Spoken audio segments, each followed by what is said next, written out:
Welcome to the Deep Dive. Today we're digging into a story that really highlights the clash between, legal facts and public perception, especially in the world of hip-hop. We're talking about Charlie Wingate, better known as Max B, an artist whose sound really defined a whole era, but whose life just took this incredibly dramatic turn. Yeah, so our mission today is to try and cut through all the noise, the myths, the rumors, the sort of strict street code stuff that surrounded Max B's story for so long. We've gone through a ton of sources, legal docs, court appeals, cultural commentary, statements from people involved, basically everything we could find. We want to unpack the real facts about his conviction, those infamous snitching claims, and his undeniable impact on hip-hop culture. The goal is really to give you, our listener, the clearest picture possible of this really complicated story. Okay, let's unpack this. It's a fascinating case, truly. It shows this collision, right, between what happens in a courtroom and these really deep-seated cultural rules. Max B, the wave god from Harlem, he created this incredibly smooth, melodic style, hugely influential. He didn't just pioneer the sound. People credit him with actually coining the term wavy to describe it. His influence is huge. You can hear it in artists who came after him. But everything changed for him back in September 2006. Right, that's when it all started. It begins with his girlfriend at the time, Gina Conway. She meets this guy, Alan Plowden, and finds out he often carries, serious cash, sometimes up to $50,000 in a designer bag. So Conway calls Max B, tells him of the money, and Max B says something like he was going to get him, too. And Conway took that to mean, get the money. Exactly. And that conversation, that understanding, it set off this terrible chain reaction. Max B then calls Kelvin Leardam. Soon after, Max B tells Conway, take Leardam to the Holiday Inn in Fort Lee where Plowden was staying. The initial idea, at least as Conway understood it, was pretty straightforward. Yeah. To steal the cash while Plowden was out, like at a club or something. But what was supposed to be a simple theft just spiraled completely. Inside that hotel room, Conway and Leardam get to the Holiday Inn. It's late, like 4:30 a.m., after they even went to the wrong hotel first. As they're going to the room, Leardam suddenly pulls out gloves, duct tape, and a handgun. Conway apparently said later she was completely shocked by this. It wasn't part of the plan she knew about. Yeah, her testimony was clear on that surprise. Once they were inside Plowden's room, and Giselle Neves was there too, it escalated violently, fast. Leardam grabs Neves right away, points the gun, starts demanding money. Conway, she ends up taping Neves, probably under duress at that point.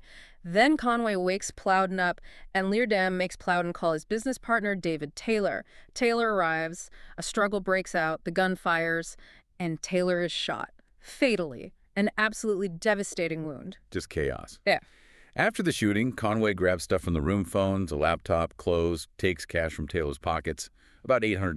Leardam grabs Taylor's watch, puts on some of Plowden's clothes, and then hits Plowden in the face with the gun before they leave. It's brutal. Amazingly, Plowden gets free, chases Conway, actually punches her, but then has to back off because Leardam turns around, still holding the gun. Afterwards, Conway hides some of the stolen stuff at someone else's house, Teron Golston's place. She gets arrested pretty quickly after that and gives a statement that points the finger at both Wingate, Max B, and Leardam. So following all that horror, Max B, Charlie Wingate, and Kelvin Leardam end up being tried together. The jury actually acquitted them on one count, possessing the handgun without a permit, but they were convicted on multiple very serious charges. Aggravated manslaughter, that's like reckless action causing death, even without intending to kill. Also, felony murder, because a death happened during another felony. The robbery, everyone involved can be held responsible for the murder. Plus the robbery itself, conspiracy to commit robbery and kidnapping. Leardam, being the actual shooter, he got a life sentence. Max B, he initially received a sentence totaling 75 years. 75 years, wow. That's almost unimaginable. How does a sentence like that even get handed down? And what happens next legally? Well, a sentence that long usually comes from consecutive terms for multiple felonies, especially when someone dies. The court basically stacks the sentences. Now, there's always the appeals process. Defendants can argue legal errors were made during the trial. Max B's first few appeals didn't succeed. The courts basically upheld the trial outcome initially. But then in 2016, something major happened. His conviction was vacated. He then accepted a plea deal specifically for aggravated manslaughter, and this was huge.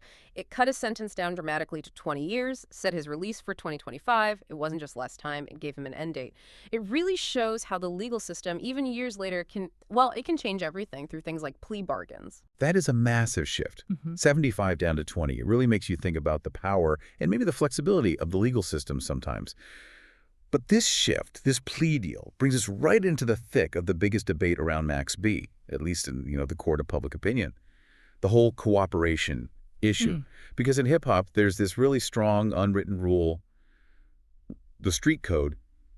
You just don't cooperate with law enforcement, Yeah. ever. It ruins your credibility. Absolutely. And this is where the legal facts and the cultural narrative just completely diverge. It's stark. Legally speaking, Max B's lawyers did actually argue in his appeal that he deserved a lighter sentence, partly because he had cooperated with the police. But, and this is crucial, the New Jersey Appellate Division flatly rejected that argument. They were very clear. They said, and I'm quoting here, "The statement Wingate provided to law enforcement authorities about Conway's whereabouts can hardly be deemed cooperation." Okay, so the court shot that argument down.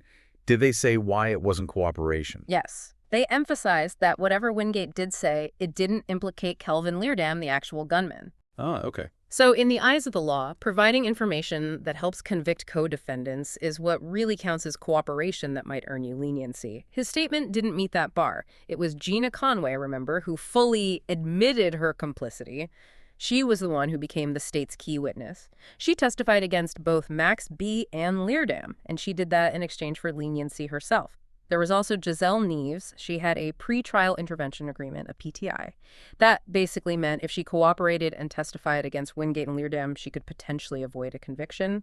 That was made clear to the jury, even though she initially denied it on the stand. So the legal record is pretty clear. Max B. wasn't deemed a cooperator by the court. Conway was the main witness. Neves also had a cooperation agreement. But then you still have this whole dry snitching cloud hanging over him, because he did tell police where Conway was, legally, maybe trivial, but culturally. Telling the police anything that leads them to someone else. That's where the street purists see it as, well, as snitching, even if it's a direct dry snitching. It's a perfect example of that clash. The court looks at the outcome. Did this materially help the prosecution secure convictions against others? Their answer was no.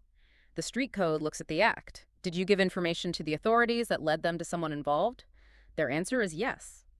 The intent, the context, the actual legal weight, none of that matters as much in that cultural view as the simple act of talking to police about someone else's location. It really raises questions about how different systems define loyalty, betrayal, and justice itself. Yeah, and it creates this weird paradox in street culture too, right? You hear both things. One argument is, look, he did over a decade, almost 2 decades eventually. Snitches don't do that much time, they get deals. Yeah. But the other argument is, doesn't matter how much time he did.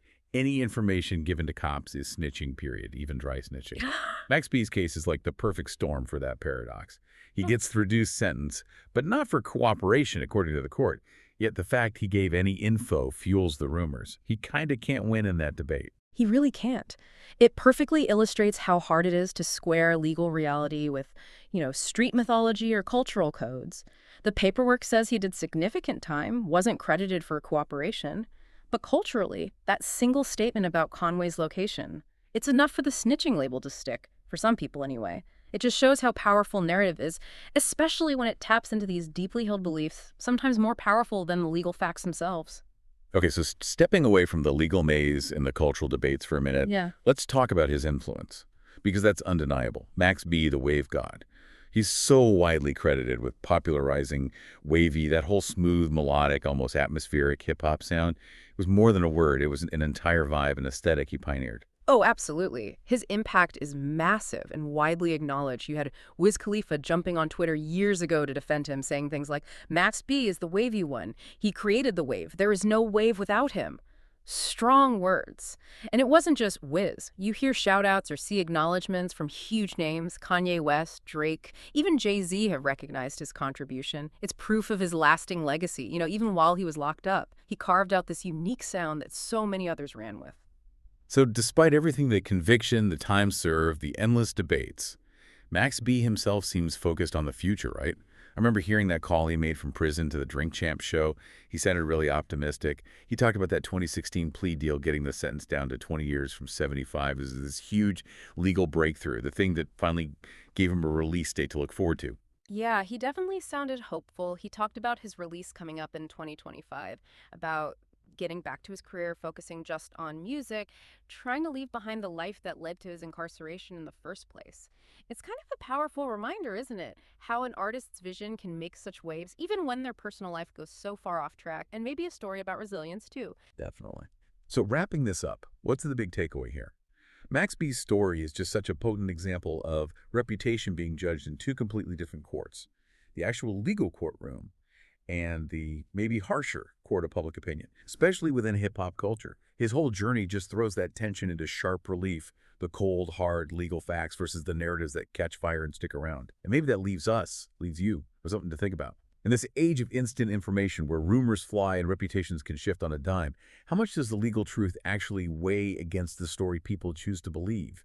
And what does Max B's ongoing influence, even after years away, tell us about the power of creativity and the persistence of these cultural codes?